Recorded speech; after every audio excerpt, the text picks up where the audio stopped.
바다 같은 주의 사랑 내 맘속에 넘치네. 생명의 주 우리 위해 보혈을 주셨네. 고린도전서 10장 31절부터 33절 같이 한번 읽습니다. 그런즉 너희가 먹든지 마시든지 무엇을 하든지 다 하나님의 영광을 위하여 하라. 유대인에게나 헬라인에게나 하나님의 교회에나 거치는 자가 되지 말고 나와 같이 모든 일에 모든 사람을 기쁘게 하여 자신의 유익을 구하지 아니하고 많은 사람의 유익을 구하여 그들로 구원을 받게 하라. 고린도전서 10장 31절부터 33절까지 말씀 같이 봤습니다. 무엇을 하든지 하나님의 영광을 위해서 하라. 먹든지 마시든지 무엇을 하든지 하나님의 영광을 위해서 하라 그랬고, 자신의 유익을 구하지 아니하고 많은 사람의 유익을 구하여 그들로 구원을 받게 하라 그렇게 말씀을 했습니다. 사람이 살면서 뭘 하잖아요. 뭘 이렇게 하며 살잖아요. 우리가 뭘 하며 사는데 그때 우리가 왜 하느냐 이유를 모르면 그 의미를, 그러니까 왜 하는지 그 이유를 모르면은 우리가 뭘 할 때 굉장히 목표 지향적으로 가겠죠. 그러니까 뭐 내가 뭘 해야 되겠다 그러면 계속 그걸 함으로써 성취하려고 그러는 거잖아요. 그죠? 근데 왜 하는지를 알아야 될 거 아니에요. 왜 하는지 이유를 알아야 될 거 아니에요. 목적.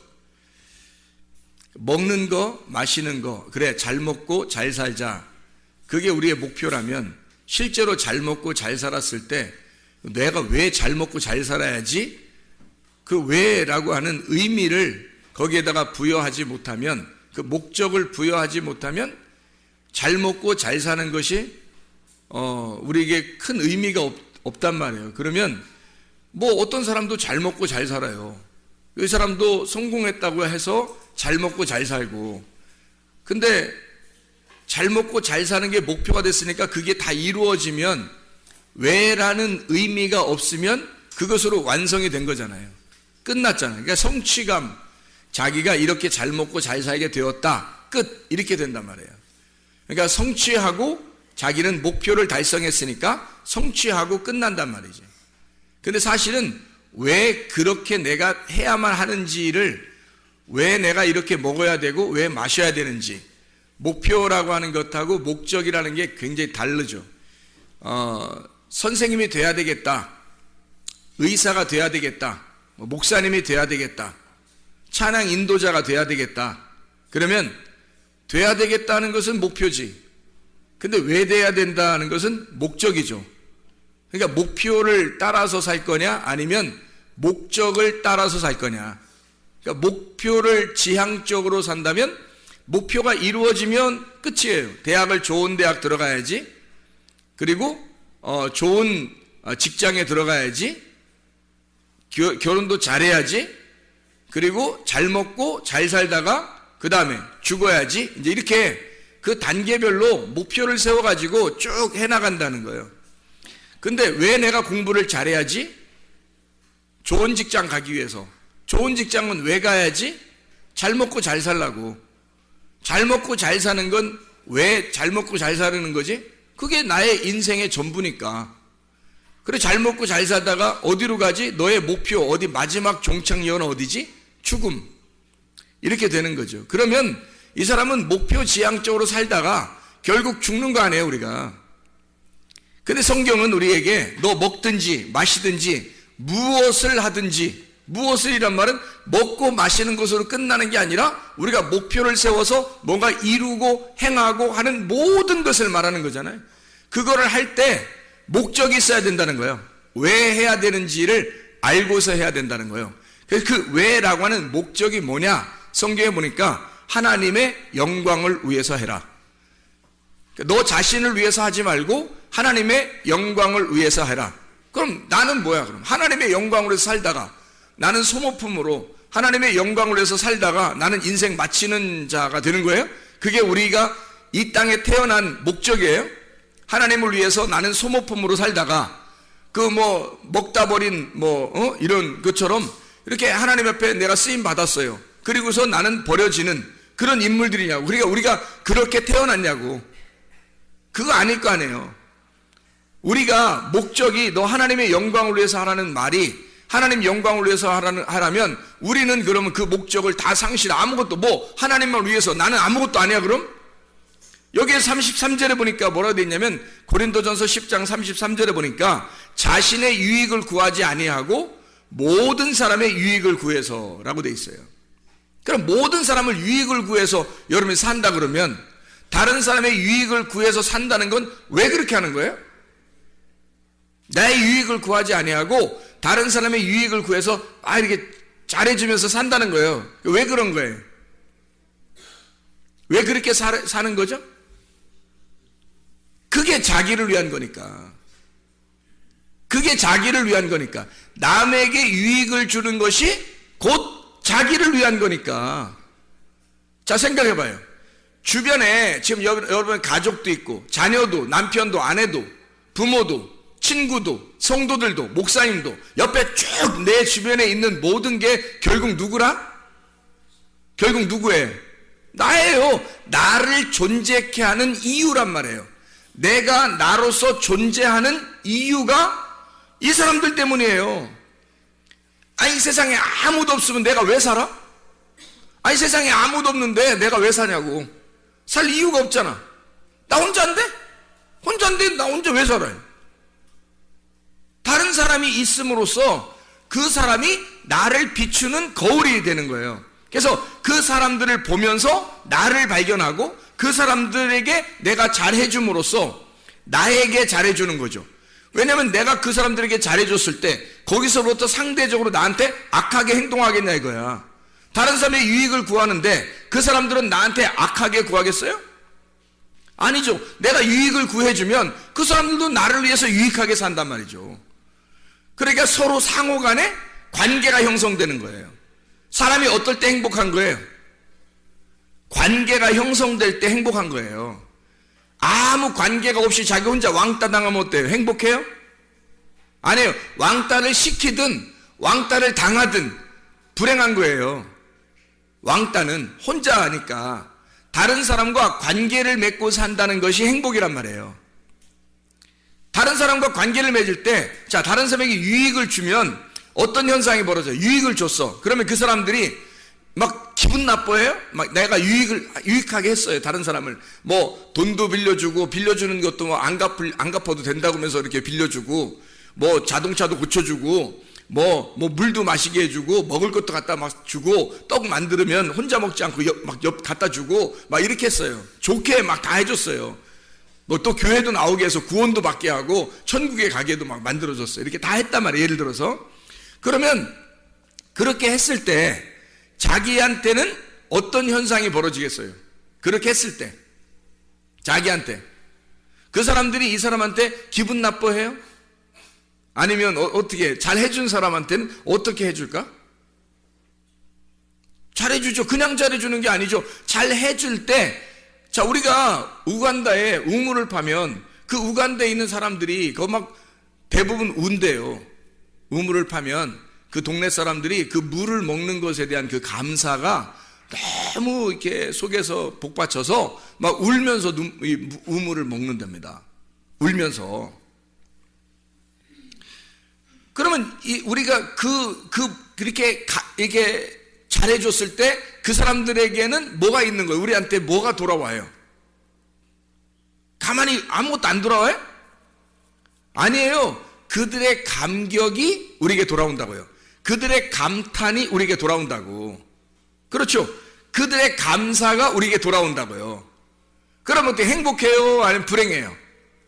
행복한 거지. 내가 유익을 하게 해줬는데 그 사람으로부터 감사가 돌아왔어요. 감탄하고 있어요. 그들이 막 엄청 감사하고 기대하고 막 감격해요. 그러면 우리가 살아있는, 내가 살아갈 존재, 이유를 발견하게 되는 거죠. 아, 내가 진짜 행복하다. 그러면서 내가 이것 때문에 살지. 내가 이렇게 하니까 너무 행복하고 내가 살아갈 이유를 발견했다. 그런 사람들 많죠. 다른 사람들의 감격함을 보고서 다른 사람들이 나 때문에 감탄하는 것을 보고 은근히 자기 자신을 어떻게 해요? 막 밑에 깔아지는 것 같아요. 뭔가 우리를 세워주는 것 같아요. 세워주는 거죠. 우리는 그 사람에게 유익하게 함으로써 나를 밑으로 내렸더니 그 사람들이 우리에게 감사함으로써 위로 올리더라는 거죠. 그러면 그게 어떻게 그 사람들 다른 모든 사람들보다 내가 어떻게 됐다는 거예요? 우월감을 가졌다는 거예요? 아니면 막 비천해졌다는 거예요? 우월감을 갖게 되는 거죠. 여러분, 가정에서 남편이 인정하는 아내 기분 좋을까요, 안 좋을까요? 기분 좋죠. 반찬을 만들어줬는데 남편이 나는 딴 데 식당에서 먹고 싶지가 않아. 우리 집에서 먹는 게 너무 행복하고 맛있어. 그러면서 세상에 손이 어떻게 된 거야? 손이 어떤 손이길래 이렇게, 이건 마법의 손이야. 어떻게 만든 거야? 혹시 손 안 씻고 만드는 거야? 짠내가 딱딱 들어가면서 맛을 그렇게 맛나? 다시다 같은 게 안 들어가도 될 만큼 이렇게 맛이 잘 정교하게 이루어진 게 혹시 손을 안? 왜 이렇게 맛있는 거야? 도대체가 당신이 된장국을 끓이면 된장국을 끓인 대로, 반찬 멸치를 하면 멸치 있는 대로, 세상에 이게 무슨 궁중 음식 같고 천국의 음식 같은 거야, 막. 아니, 하늘에 만나가 있다면 이 땅에는 이 멸치가 있다. 하늘에 만나가 있다면 이 땅에 무슨 그 된장국이 있다, 미역국이 있다, 막 이렇게 한다면 부인이요, 그 다음번에 반찬 만들 때 연구할까 안 할까요? 연구를 당연히 하겠죠. 왜냐면 이렇게 감탄하는 남편이 있는데 세상에 연구 안 하겠어요? 그래, 밖에 나가서 남편이 뭔가 일이 막 힘들게 하고 돌아왔는데 일이 그래도 어느 정도 성취가 있었어요. 그래서 집에 와가지고 나 오늘 참 이렇게 오더도 따고 일이 어떻게 오늘 좀 잘 풀렸네. 당신 집에서 기도했는가 봐. 근데 이 부인이 여보 얼마나 이렇게 힘들게 하고 우리 먹여 살린다고 이렇게 힘들게 하고 돌아와요. 진짜 당신 우리 아빠는, 우리 남편은 짱이야. 강아지 이름 부르는 거 아닙니다. 짱이야. 진짜 대장이야. 우리 집에서는 최고 임금님이야. 내 당신 뭐 해줄까? 어떻게 해줬으면 좋겠어? 당신 진짜 얼굴 보는 것만 해도 행복해. 자, 그 남편이 그 다음번에 일찍 집에 들어오고 싶을까 안 할까? 일찍 들어오고 싶겠죠. 감탄을 받았으니까, 감격함을 받았으니까, 감사를 받았으니까 자기가 지금 살아있다는 게 느껴져 안 느껴져? 느껴지는 거죠. 딴 데 가겠어? 집에 들어오고 싶지? 딴 데 안 가는 거야. 집에 들어와서 또 인정받고 싶은 거야.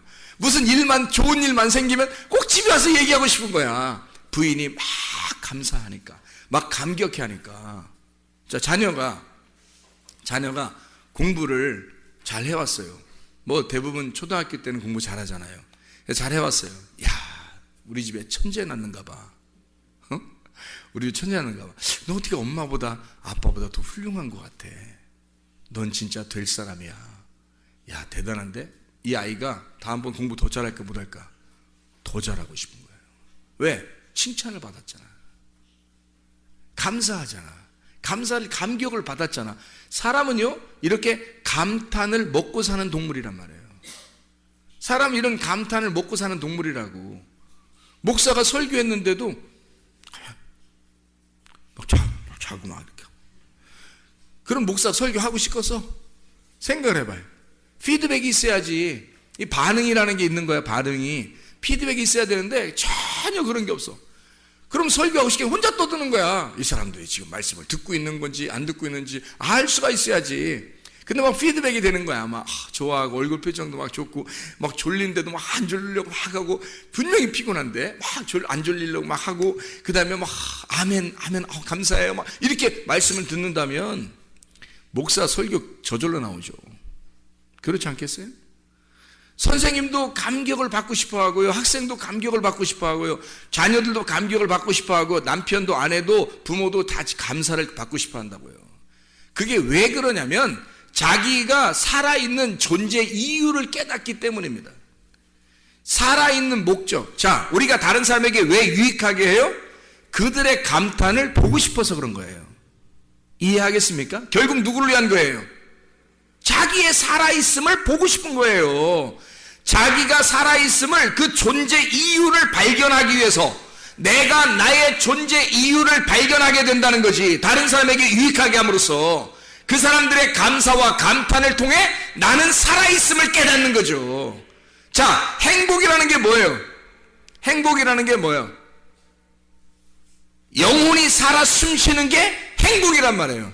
나의 영혼이 기뻐하고 나의 영혼이 즐거워하고 내 영혼이 살아있는 것 같은, 내 영혼이 살아 숨쉬는 것 같은 거, 이게 행복이란 말이에요. 여러분, 육체적으로 밥 먹는 것도 행복이지만, 뭐 마시는 것도 행복이지만, 잠자는 것도 행복이고, 노는 것도 행복이지만, 운동하는 것도 행복이지만, 진짜 행복은 우리의 영혼에 살아 숨쉬는, 내 영혼이 진짜 살아있다는 걸 깨달을 때 그게 행복이란 말이에요. 하나님은 그렇게 우리를 창조하셨다고. 그래서 감사하는 사람, 내가 유능한 사람이 됐다, 내가 우월한 사람이 됐다, 내가 그래도 나 괜찮은 사람인가 봐, 이런 느낌이 들을 때, 그럴 때 이 세상에서 내가 살아갈 용기가 나고 존재 이유를 발견한단 말이에요. 그래서 하나님은 그걸 미리 아시니까 고린도 전서를 통해서 바울이 이렇게 쓰는 거예요. 너 하나님의 영광을 위해서 모든 것을 전념해봐라. 그게 너의 삶의 목적이 될 것이다. 그리고 그 삶의 목적을 위하여 너는 모든 것을, 모든 사람에게 다른 사람을 유익하게 함으로써 살아봐라. 그러면 너의 존재를 발견하게 될 것이다, 이 말이에요. 그렇게 사람들은 반대로 자기를 위해서 살아요. 나의 유익이 무엇일까? 나의 유익이 무엇일까를 살으면 다른 사람에 의해서 감사함과 감격과 감탄은 다른 사람에게서 오는 건데 그게 안 오는 거예요. 그게 안 오니까 자기 혼자 왕따가 되는 거야. 혼자 외롭고 혼자 알아줘야 되고 혼자 자기를 바라봐야 되니까 얼마나 힘드냐고. 그러니까 다른 사람과 더불어 관계가 없잖아요. 관계가 없으니까 행복이 없는 거야. 다른 사람과 관계가 있어야 이게 행복인데, 하나님도 오죽하면 우리하고 우리가 되자 그러잖아요. 하나님도 오죽하면 그 관계를 위해서 하나님이 우리 보고 야 나하고 너 하자 이게 아니고 야 우리 하자, 우리 하자, 우리 하나님이라고 불러라, 나를 우리 하나님이라고 불러라, 그렇게 가르쳐 주잖아요. 우리한테 우리라는 말을 가장 많이 쓰는 나라가 어디예요? 세상에서 우리나라밖에 없어요. 다른 나라들은 뭐 우리나라라고 잘 안 해. 나의 나라라고 그러지 우리나라라고 잘 안 한다고. 근데 우리나라는 꼭 우리나라라고 그래. 우리 가정, 우리 집, 우리 교회, 뭐 우리 선생님, 뭐 우리 엄마, 아무나 데려다가 우리 엄마라 그래. 아무나 데려다가 우리 부인, 우리 아내야, 아무나 데려다가 일로 와봐 우리 아내. 어떻게 하자는 거야?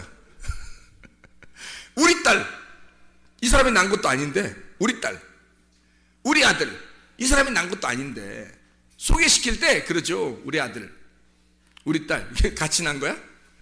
같이 난 거 아니잖아. 근데도 우리라는 말을 가장 많이 쓰는 나라가 아마 전 세계에서 우리나라일 거예요. 전 세계에서. 그렇게 우리를 좋아해요. 근데 이게 왜 그러냐면 우리라는 말이 들어갈 때, 우리가 될 때 행복을 느끼기 때문입니다. 하나님도 우리라는 말을 할 때 행복해해요. 그래서 우리 하나님, 그걸 진짜 알고 우리가 하나님과 내가 서로 떨어져 있는 거 아니라, 당신과 내가 서로 다른 존재가 아니라 하나님과 나는 당신에게서 나온 존재, 나는 당신의 품 안에 있는 존재입니다. 나는 당신과 하나입니다. 우리 하나님이라고 하면 하나님이 굉장히 좋아하셔요. 하나님이 우리라고 했으니까 하나님이 야 네가 나하고 떨어져 있는 게 아니라 관계를 맺고 살려고 하는구나, 나하고 같이 살려고 하는 걸 좋아하는구나, 네가 나를 우리라고 하다니 참 좋다, 행복하다. 하나님도 행복하셔요. 우리도 행복하게 되고. 우리라는 말, 그래서 관계를 떨어져서는 살 수 없으니까 사람이 그 관계에서 내가 나를 감탄할 수는 없어요. 뭐 이런 사람도 있지. 거울 쳐다보면서 자기를 자기 감탄하고 이런 사람도 있죠. 물론. 근데 그런 사람이 뭐 좀 정신적으로 안 좋은 사람들이 그렇게 하잖아요. 근데 대부분은 감사와 감탄은 다른 사람이 나에게 해줘야 되는 거라고. 그럴 때 우리가 살아나는 거죠. 영혼이 살아나는 것 같은 그런 행복을 느낀단 말이죠.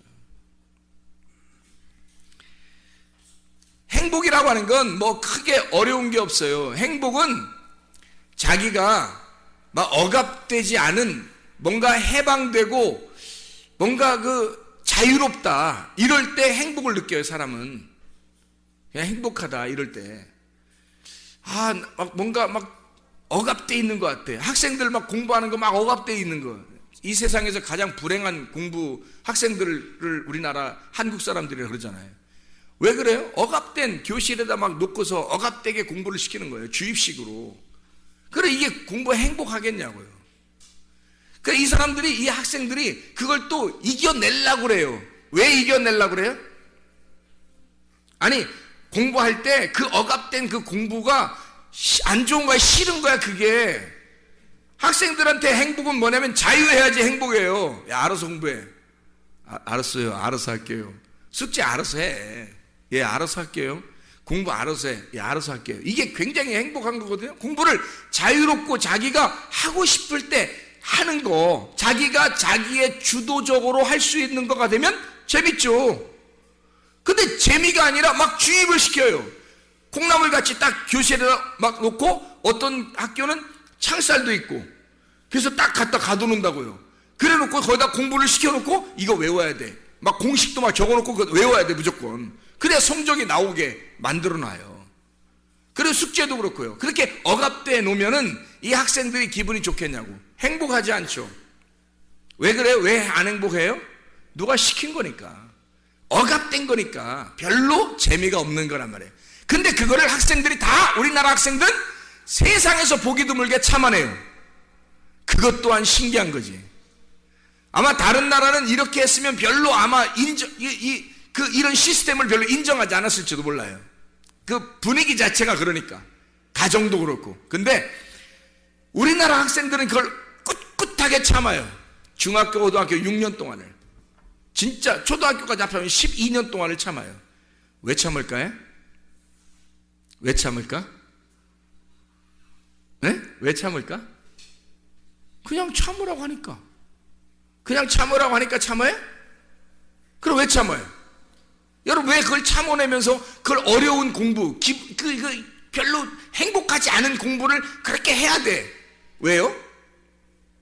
왜 참아내냐면 미래를 보장하기 위해서예요. 지금 내가 참으면 미래가 보장될 것 같은 거야. 그러니까 앞으로를 위해서 지금 내가 조금 참자, 조금만 참자, 조금만 참아내보자, 조금 기다려보자. 그럼 어디가 보장되니까? 미래가 보장될 것 같으니까. 근데 미래가 지금 막 보장되는 것 같지 않다고 느껴지는 학생들도 있죠. 대학교 들어가서 서울대 학생들도 가만히 사회를 보니까 미래가 보장될 것 같지 않은 거야. 자기가 졸업해도 별로 보장될 것 같지 않은 거야. 이 세상에 이런 나라가 있었네. 내가 이런 나라에서 공부를 이렇게 열심히 했네. 근데 보장이 안 되는 거야. 그래서 우리나라를 아주 행복하지 않은 나라라고 사람들이 생각하고 있다는 거죠. 그럼 이상하잖아요. 우리는 미래를 보장받고 행복하려고, 미래에 행복하려고 공부를 했거든. 참았거든요. 내면서 공부를 했거든요. 근데 왜 미래는 보장되지 않느냐 이거야. 왜 행복하지 않느냐 이거지. 자, 좋았어요. 자, 졸업을 했어. 직장도 보장이 됐어. 결혼도 잘했어요. 그런데 결혼 생활 막상 하고 나니까 3년 지나면 다 똑같아. 그리고 직장 생활도 세상에 막 자기의 어떤 이상적인 회사인 줄 알았는데 알고 보니까 뭐 부도가 났어요. 아니면 뭐 월급도 적게 줘요. 아니면 뭐 회사에서 자꾸 상관들이 막 자기를 괴롭혀요. 어떡할 거예요? 자기는 뭔가에 억압당했을 때 이걸 참아내면 앞으로의 인생을 자유롭고 행복할 줄 알았는데 거기서 또 억압하는 게 있더라는 거지. 가정생활을 꾸리니까 가정에서 서로 억압하죠. 직장을 가니까 직장에서 또 억압을 하죠. 이게 세상에 억압된 것이 끊임이 없는 거예요. 그래서 나 자유롭고 싶어. 그래, 너 자유해. 은퇴. 뭐 이러면 이제 그 다음부터 어떻게 할 거야? 그러면 더 곤란한 거야. 이게 또 더 괴로운 거야. 자기는 자유로우면 행복할 줄 알았는데 세상에 그 자유를 주지 마세요. 나에게 은퇴라는 말을 하지 마세요. 막 그렇게 할 판이란 말이에요. 자, 보세요. 이상하잖아요. 뭔가 우리는 행복을 위해서 공부했는데, 그래서 참아냈는데 끝나고 나니까 여전히 행복한 것이 오지 않더라는 겁니다. 결혼을 해도 직장 생활을 해도, 아니 교회 생활을 하면 행복할 줄 알았는데 교회 생활을 해도 행복한 것이 오지 않더라는 거예요. 왜 그럴까요? 억압된 내 속에 영혼이 자유를 못 맞이했기 때문입니다. 영혼의 자유함이 그 속에 있는 영의 행복이 없었기 때문이에요. 만약에 영혼의 행복이 왔어요. 영혼의 행복은 어떨 때 온다고요? 영혼의 행복은 어떨 때 온다고? 금방 얘기했는데 어떨 때 영혼의 행복이 온다고요? 아니 자유한 거, 그리고 또 어떨 때 영혼의 행복이 온다고요? 감격을 받을 때, 감사를 받을 때, 그리고 어떨 때 또 행복이 온다고요? 관계가 하나님하고 나하고 관계가 될 때 영혼의 행복이 오죠. 하나님과 관계가 없는데 언제 어떻게 죽을지 모르는데 사람이 무슨 행복이 오겠어요? 사람이 언제 어떻게 죽을지 모르는데 행복이 어떻게 오겠냐고 생각을 해보시라고. 하나님과 우리와의 관계가 가장 먼저 중요하다니까요. 그 관계가 있을 때 행복이 그 다음부터 열매를 맺는 거예요. 행복은 하나님과 나와의 관계가 없으면 행복은 안 오는 거야. 다시 말하면 하나님과 내가 하나가 안 되면 행복은 없는 거예요. 그래서 여러분 와서 성경을 왜 배우는지 알아요? 예배 왜 드리는지 알아요? 하나님과 하나 되는 방법을 배우기 위해서입니다. 하나님과 어떻게 하면 하나 될까요? 어떻게 하면 하나님과 관계를 맺고 우리가 행복할까요? 라는 거죠. 여러분, 우리가 하늘나라 올라가면 행복하겠습니까? 여기선 불행했는데 참아보자. 어느 날 우리는 하늘나라 가면 행복할 거니까 지금 참자야? 그러면 그때 진짜 행복한 것이 아무것도 할 건데, 그때 심판받아 딱 지옥 가면 어떡할 건데, 여러분. 지금은 막 찌들어, 막 힘들어, 불행하게 난 지금 불행해도 나는 참아낼 거야. 뭐 하늘나라의 행복을 위해서. 아니 지금도 행복을 모르는데, 지금도 하나님과 관계가 없는데 어떻게 그 나라 가야겠냐고 생각을 해보라고. 완전 뭔가 무슨 멍청이들 아닙니까? 지금 내가 하나님과 관계가 없는 영혼의 쉼, 영혼의 삶, 영혼이 사는 것 같은 영혼의 자유, 영혼이 살아 숨쉬는 그 자유가 없는데, 내가 그 영혼에게서 나온, 하나님의 영혼에게서 나온 내가 사람인데, 사람이 하나님과 그 영혼, 나의 본향을 찾지 못하고 하나님을 발견하지 못하고 하나님과 관계가 없이 내가 살아 숨쉬는 것 같지가 않은데 어떻게 이것이 행복하겠냐고요. 행복이 없는데 어떻게 또 행복한 나라에 가겠냐고. 지금 행복하지 않은데. 생각을 해보시라고요. 교회 와서 말씀을 듣는 이유가 바로 이것 때문에 있는 겁니다. 하나님과 관계 맺으려고. 내 영혼이 진짜 자유한가, 그걸 발견하려고. 내가 사람들에게 유익하게 함으로써 내가 살아있는 존재를 발견하면서 내가 지금 살아가고 있는가. 다시 말하면 내가 확신을 가지고 진짜 무엇인가 신뢰하고, 무엇인가 내가 신뢰하는 어떤 믿음이 내가 있느냐, 내 속에 진짜 뭔가 믿는 게 있느냐 이거야. 아니 천국도 믿어야 가잖아요. 믿음이 있느냐 이거야. 진짜 내 속에는 믿음이 있는가. 그리고 내가 확신한 믿음이 있으면 어느 날 내가 그 나라에 갈 것이다 라고 진짜 소망을 가질 수 있느냐 이거야. 어느 날 그 나라에 진짜 난 간다, 그 기대하고 그 나라를 갈망하고 정말로 내가 믿음, 이 확실한 믿음을 가지고 그 소망을 바라보면서 내가 거기에 지금 한 걸음 한 걸음 나아가고 있느냐 이거야. 그러면 내가 진짜 믿음 가지고 한 걸음 한 걸음 나아가고 있으니 이게 지금 얼마나 중요한 거냐 이거야. 우리가 이게 지금 여러분과 제가 교회에 오는 목적 아니겠습니까? 우리의 삶이잖아요. 그러면 이게 왜 이렇게 살아갈 때 믿음과 소망은 있는데 세상에 사랑이 없잖아요. 사랑이 없잖아요. 그럼 어떻게 해요? 믿음과 소망, 사랑 중에 그 중에 제일은 뭐라고? 사랑이라고. 고린도전서 13장 13절. 이 중에 제일은 사랑이라는 거예요. 그러면 지금 내가 현재 사랑을 받고 있는가? 지금 사랑을 받고 있는가? 내가 사랑하고 있는가? 아니, 사람들로부터 사랑받는 것도 있지만 하나님으로부터 진짜 사랑받는다는 느낌이 있는가? 또 여러분이 진짜 주님을, 하나님을 정말 사랑하고 있는가? 그런 느낌이 여러분 속에 진짜 있는가? 이 사랑이라고 하는 건요, 내가 연구해 보니까 사랑이라는 건 뭔가 막 이렇게 기대하고 바라고 막 이러는 게 아니더라고요. 사랑을 알고 보니까 그냥 좋아하는 거더라고. 그냥 좋아하는 게 사랑하는 거더라고요. 잘 생각해 봐요.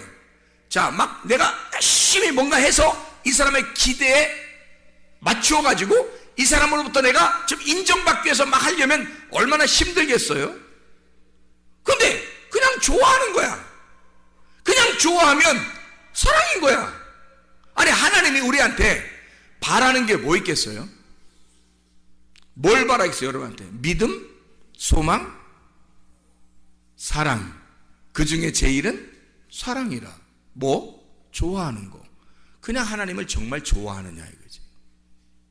하나님을 그냥 좋아하는가? 하나님을 진짜 그냥 좋아하는가? 하나님이 여러분한테 뭐 달라고 했어요? 하나님이 여러분한테 뭐 기대하고 뭐 달라는 게 있었어? 하나님을 좋아하느냐 이거야. 하나님을 진짜 그냥 좋아하느냐 이거야. 그냥 조건을 내거는 게 아니에요. 사람들이 조건을 내걸면 그게 종교가 돼버리는 거야.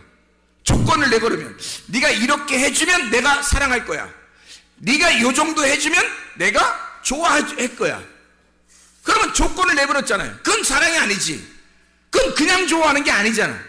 하나님이 우리를 좋아하는데 어떻게 좋아하냐면 나는 그냥 니네가 좋아. 하나님이 우리한테 야, 나는 그냥 너네가 좋아. 그냥 좋아. 네가 어떻게 해도 좋아. 그래서 오신 거예요, 주님이. 나는 그냥 니네가 엄청 열심히 나한테 어떻게 해서 나 좋아하는 게 아니라 그냥 나는 니네가 좋아. 그런 거잖아요. 그게 사랑이죠. 하나님의 사랑은 기대하지 않는 사랑이라고. 근데 다 남녀들도 보면 다 기대를 해. 그래서 기대하니까 어떻게? B로 시작하는 게 있는데, 기대하니까 뭐 B로 시작하는 게 있어요. 뭐예요? 삐져요. 금방 삐져요. 금방 짜증내고 금방 화를 내요. 왜? 기대를 한 게 있단 말이에요. 이 사람이 나한테 이렇게 해주기를 기대하고 있는데 안 해준 거야. 말을 부드럽게 해야 되는데 조금 세게 나온 거야. 그럼 내가 기대하는 건 부드러운 건데 조금 세게 나왔어요. 기분이 안 좋죠. 그럼 B로 시작하는 게 딱 나오는 거죠. 자기도 모르게. 왜? 내가 기대했으니까. 나한테 당신이 요 정도 해줄 때 나는 당신을 이렇게 사랑하겠다고 결심을 했었거든. 그런 결심을 했기 때문에 이건 조건이 돼버린 거예요. 조건적 만남. 그냥 좋아서 만난 게 아니라 그냥 좋아하면 이런 조건들이 별로 없어져요, 사실은. 그렇지 않아요? 그냥 좋아하면 이런 조건들을 별로 내걸지 않는다고. 그냥 좋아하는 거라고. 내가 우리 집사람하고 같이 어디 갔다 오면서 그냥 내가 그랬어요. 우리 집사람이 저보고 아이고 우리 귀하신 최 목사님 시간을 많이 이렇게 뺏겨서 어떻게 해요? 그래 나보고 내가 워낙 그냥 성경 보고 이러니까 그래요. 그래 내가 뭐라 그러냐면 내가 성경 보는 것도 너무 행복하고 좋은데 당신하고 이렇게 같이 얼굴을 맞대고 어디를 갔다 온다? 나 너무 행복해. 그냥 쳐다보가도 행복해. 나 당신한테 별로 기대하는 게 없거든. 난 당신한테 별로 기대하는 게 없어. 나는 많이 채워져 있거든요. 결핍이 별로 없습니다. 하나님으로부터 영혼이 내가 살아 숨쉬는 것과 같은 느낌을 가질 때 내게 부족함이 없는 겁니다, 여러분. 이게 시편 23편 1절의 말씀이에요. 여호와는 나의 목자시니 내게 부족함이 없으리로다, 이거예요. 내게 부족함이 없으리로다. 내가 바라는 게 없다, 이 말이에요. 내가 결핍이 없다. 내가 부족함이 없다. 내가 뭐 크게 기대할 만한 게 별로 없다. 왜? 다 채워져서. 여호와가 나의 목자가 되셔서 채워지니까 영혼에 쉼이 있단 말이에요. 영혼이 그냥 살아 숨쉬는 것 같단 말이에요. 영혼이 살아있는 것 같단 말이에요. 그러니까 그냥 좋은 거예요. 이렇게 해도 좋은 거고, 시간이 좀 딜레이 돼도 괜찮은 거고, 이러면 이런 대로 그냥 이렇게 오늘은 또 이렇게 지내라고 하는 건가 보다, 하나님이. 또 오늘은 이런 뭐 국밥을 먹고 싶었는데 오늘은 국수를 먹게 되었다. 하나님이 또 이렇게 먹으라 하는가 보다? 이러면 되는 거잖아요. 빵을 먹고 싶었는데 밥을 먹게 되었다? 그렇게 밥을 먹고 싶었는데 빵을 하나 놓고 아무것도 없더라? 그것도 괜찮잖아요. 기대하는 것이 내 속에 크게 없으니까, 내가 바라는 것이 별로 없으니까. 근데 상대방은 여전히 뭔가 바라는 게 있을 거란 말이죠. 그러니 결핍이 없는 사람이, 채워진 사람이 채워지지 않은 사람을 위해서 살아가는 거예요. 그게 남의 유익을 구하여 살아라, 그런 말입니다. 남의 유익을 구하여 살아라. 너는 채워졌으니 너를 위해서 살지 말고 다른 사람의 유익을 구하면서 살아라. 그게 너를 발견하면 너의 채워짐을, 너의 존재 가치를 발견하게 될 것이다 라는 말이죠. 한마디로 말하면 관계 형성입니다. 하나님과 먼저 관계가 형성되어 있느냐, 우리가 하나님과 진정한 관계가 형성되어 있느냐, 특별히 하나님이 나를 그냥 좋아하시는가, 그걸 내가 성경을 통해서 발견했는데, 그러니까 너무 좋은 거예요. 하나님이 너무 그냥 좋은 거예요. 나는 하나님을 그냥 좋아하는가 점검하는 거죠. 나는 그냥 하나님을 그냥 좋아서 이렇게 살아가고 있는가. 오늘도 전사하고 얘기하면서 진짜 하나님을 우리가 발견하게 되고 하나님과 우리가 하나님을 알게 되면, 그럼 이게 둘로 나누어지지 않는다. 물질과 하나님을 겸하여 섬길 수 없다는 말을, 이게 이해가 안 됐었는데 이게 이해가 되더라. 무슨 말인가. 자, 마태복음 6장 24절의 말씀에 하나님과 재물을 겸하여 섬길 수가 없다 이렇게 되어 있어요. 그 말은 두 개 겸상하듯이 두 개를 이렇게 놓고 두 개로 섬길 수가 없다는 말이에요. 그럼 뭔가 하나가 돼야 되잖아. 하나가 돼야 섬길 거 아니에요. 그죠? 둘 중에 하나를 섬겨야 되니까 물질을 섬기든지 하나님을 섬기든지 뭐 하여튼 하나를 섬겨야 되잖아. 이 두 개로 됐으면 어떻게 두 개를 섬기겠냐고. 그래서 이 두 개를 하나로 만들어야 요 하나를 섬길 거 아니에요. 그래서 요걸 딱 합쳐서 너희가 두 개로 섬기지 말고 요걸 하나로 보라는 거예요. 하나로. 그러면 어떻게 보라는 거예요? 물질이 하나님이고 하나님이 물질이 된다는 거지. 그럼 어떻게 물질이 하나님 되고 하나님 물질이 돼요? 우리가 둘 중에서 뭘 선택하니까? 물질이 아니라 하나님을 선택하니까, 내가 물질을 선택했다면 물질을 바라보는 나의 눈으로 하나님을 바라보게 될 것이고, 이 세상을 바라보게 될 것이고, 하나님을 선택했다면 하나님의 눈을 가지고 물질을 바라보게 되고 세상을 바라보게 된다는 거죠. 그러면 어디 눈을 갖느냐에 따라서 달라지는 거죠. 땅의 눈을 가지고 있으면 땅의 것이 보이는 거지. 그러니 하늘은 여전히 계시고 땅은 여전히 내게 보이는 눈에 의해서 보이게 되는 거고, 그러면 두 개로 나눠져 있죠. 근데 내가 하늘로 올라가 버리면 위로 붕 떠버리는 말이에요. 이 밑에 있는 것이 아주 별 의미 없이 그냥 조합되어 있다는 말이에요. 이게 우리가 이 땅에서 막 땅을 쑤셔 들어가 땅에서 이렇게 막 나누어서 이렇게 옆에 사람들을 보니까 다 나누어져 있는 것 같지만, 우리가 하늘 위로 쭉 올라가 버리면 밑을 이렇게 보면 지구도 우주선을 탄 사람들이 이렇게 밖에서 이렇게 보면 지구가 어떻게 되더래? 파란 별처럼 보인다 그러잖아요. 그냥 이렇게 뭉쳐있는 하나의 공처럼 보인다는 거 아니에요.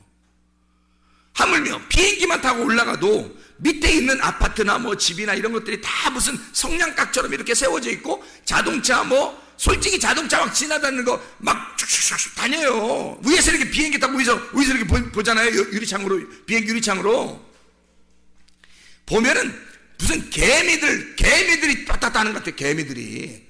하물며 사람도 지는 잘 안 보여요. 더 높이 올라가면 그냥 막 왔다 갔다 한다.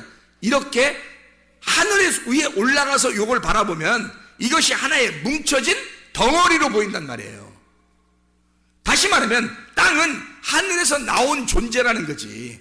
땅은 하늘에서 나온 존재니까 하늘에 올라가 버리면 땅을 알게 되는 거예요. 근데 땅을 내려와 있으면, 우리가 땅에 있으면 하늘은 여전히 하늘 저쪽에 있다고. 그러니까 땅에서 본 눈은, 우리의 눈은 두 개로 보이는 거고, 하늘 위에서 본 눈은 하늘에서 우리를 바라보면 하나로 보이는 거지. 자기로부터 나간 땅이 조합된 하나의 덩어리니까 자기로부터 나간 자기의 눈에 다 들어와 있는 하나의 덩어리란 말이에요. 그러니까 하늘 안에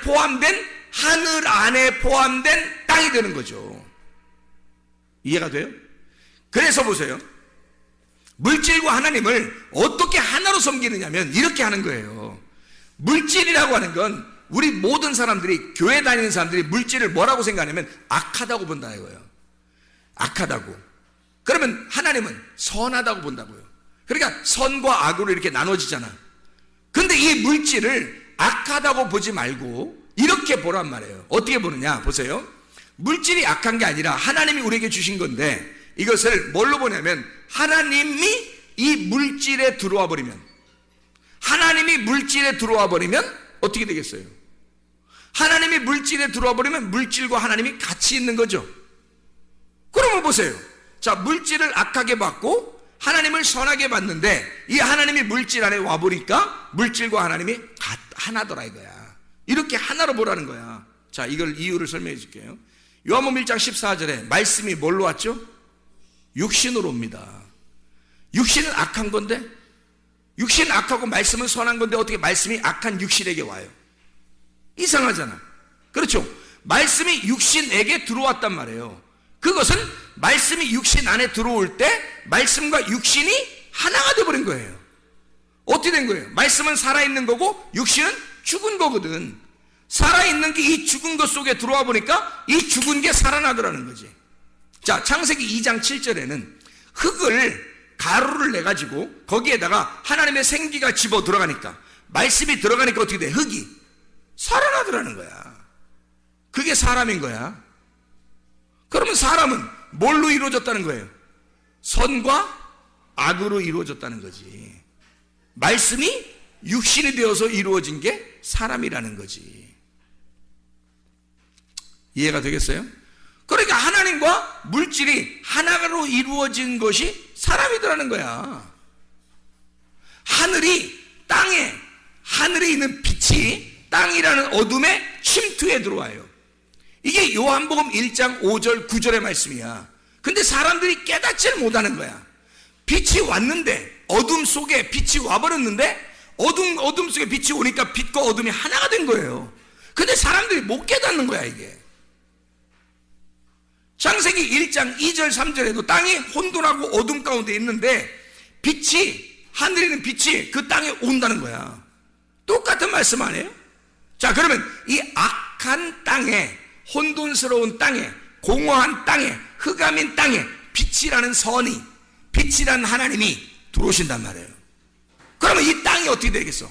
거룩한 창조가 되는 거지. 부활하죠. 그게 거듭남입니다.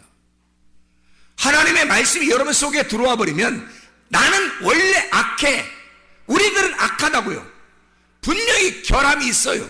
나는 결핍이 없다고 그랬지 내가 결함이 없다고는 안 했어요. 이해가 됩니까? 우리나라 말, 결핍은 내가 없어요. 나는 부족함이 없다고요. 여호와가 나의 하나님이 되시고 나의 목자가 되시니 나는 부족함이 없으리로다.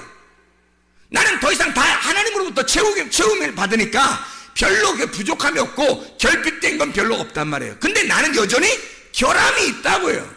결함이 있는 자라고, 부족함이 있는 자라고. 어떤 부족함? 뭐 안 채워져서 부족함이 있는 게 아니라 죄를 지을 수밖에 없는 육체라고 하는 것은 여전히 있다는 얘기예요. 그러니 보세요. 말씀이, 내가 말씀을 들을 때, 자, 하나님의 말씀을 들을 때 그 말씀이 내게 왔어요. 나같이 결함이 많은 결함투성이인 나에게 하나님의 말씀이 내게 들어오니까 세상에 내가 결핍이 없어진 거예요. 하나님이 채워지니까 나라는 존재가 상당히 행복해진 거죠. 영혼이 살아 숨쉬게 된 겁니다. 내가 살아난 거예요. 살아났는데 여전히 나는 결함이 있지요. 다시 말하면 살아났다 이 말을 몇 번째 부활이라고 그래? 첫 번째 부활이라고 그래. 예수 그리스도가 부활하신 그 주님이 나에게 들어오시니까 나는 결함이 있는 나에게, 육체인 나에게 말씀이 들어오니까 부활이 일어났단 말이에요. 그게 첫 번째 우리에게 일어난 부활이라고요. 그러니까 보세요. 이것을 첫 번째 부활을 계속해서 이걸 유지해. 이 말씀이 나한테 들어왔는데 나는 결함이 있어요. 결함이 있는 사람이야. 근데 말씀이 들어왔어. 이 말씀이 들어온 내가, 결함이 있는 내가, 물질은 물질이고 하나님은 하나님이에요. 이 하나님이 물질과 하나가 됐단 말이야. 그렇게 섬겨야 된다는 거예요. 내가 무슨 말인지 알겠죠? 그러면 하나님의 완전한 하나님이 나에게 결함이 있는 나에게 들어와서 나를 완전케 만드는 게 아니라 온전하게 만드는 거야. 온전하게. 그냥 거룩하다고 인정하는 거죠. 그렇게 하나님이 나의 목자가 되시니까 내겐 결핍, 부족함이 없어지는 거란 말이죠. 그 주님을 의지하고 사니까. 이것이 내가 죽을 때까지 끝까지 쫙 가잖아요. 그러면 내가 딱 죽는 순간 그게 두 번째 부활하게 된단 말이죠. 이 사망의 권세를 지금 내가 살아가고 있을 때 이 사망의 권세를 이기면 이기는 자가 되는 거야. 이제 성경 요한계시록에 이기는 자가 되는 거야. 끝까지 이기는 자가 돼서 인내로 너희 영혼을 얻을 것이다 해서 끝까지 이겨내면 둘째 사망이 우리를 지배할 수가 없다. 너를 둘째 사망이 공격할 수가 없고 너는 그냥 이 첫째 부활의 삶이 그대로 살아간다. 이게 두 번째 하늘에서의 부활의 삶이란 말이에요. 그래 우리는 이 땅에서 부활의 삶을 살아갈 수가 있다고요. 그게 우리의 땅에서의 진정한 행복이고 이게 땅에서의 영혼의 살아 숨쉬는 행복이란 말이에요. 이게 여러분 속에 없다면 안 되는 거죠. 왜냐하면 그건 불행한 거고 미래가 확실치 않은 겁니다. 지금 현재 뭘 어떻게 살아야 될지도 모르는 거예요. 진짜 좋아하는 게 뭔지를 모르고 나의 결핍을 채우려고 엄청나게 막 아둥바둥하고 자녀를 통해서 내 결핍을 채워보려고 그러고 자기의 남편을 통해서 채워보려고 그러고 아내를 통해 채워보려고 그러고 친구를 통해 채워보려고 그러고 돈을 통해 채워보려고 지식을 통해 채워보려고 한단 말이에요. 채워지나요? 하나님에서 나온 인간들이 하나님으로 채워지지 않으면 영혼의 결핍은 절대 채워지지 않습니다. 그래서 막 이 땅에서 아둥바둥하며 살게 되죠. 그러니까 미래가 불확실하죠. 사랑하지도 못해봤죠. 진짜 좋아서 하는 것도 없죠.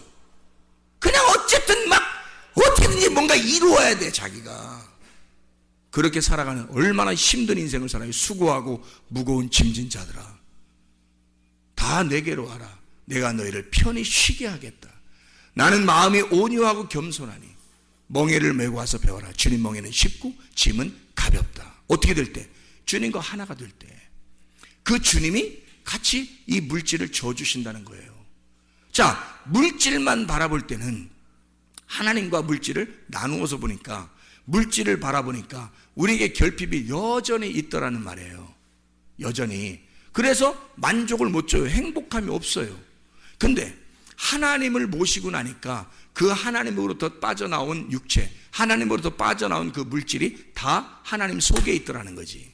그러니 그 하나님 안에 있으니까 결핍함이 사라지죠. 그럼 더 이상 아둥바둥하며 살 필요가 없어진다는 말입니다. 그러면 학생들이 공부하는 것도 행복하게 공부할 수 있어요, 없어요? 있다는 얘기입니다.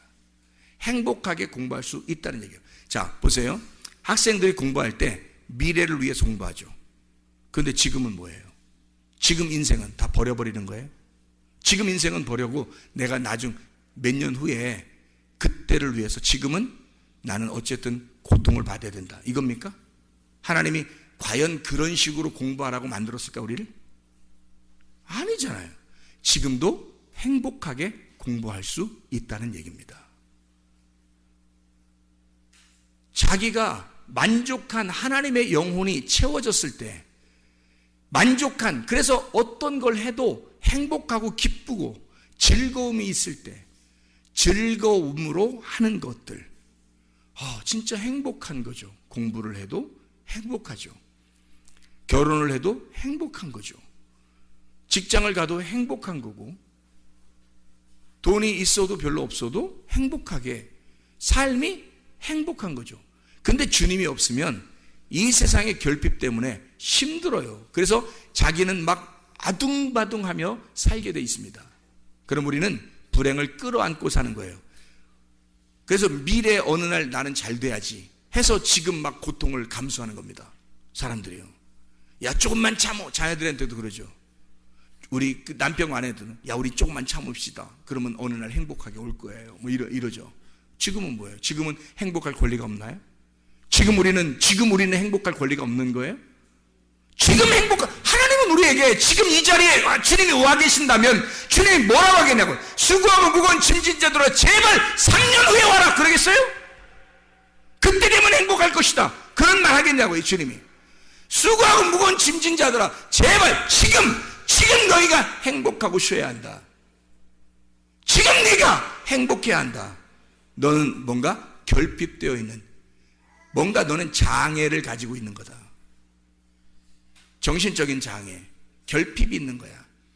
뭔가 결핍이 있는 거야. 너에게 내가 들어가야 채워진다.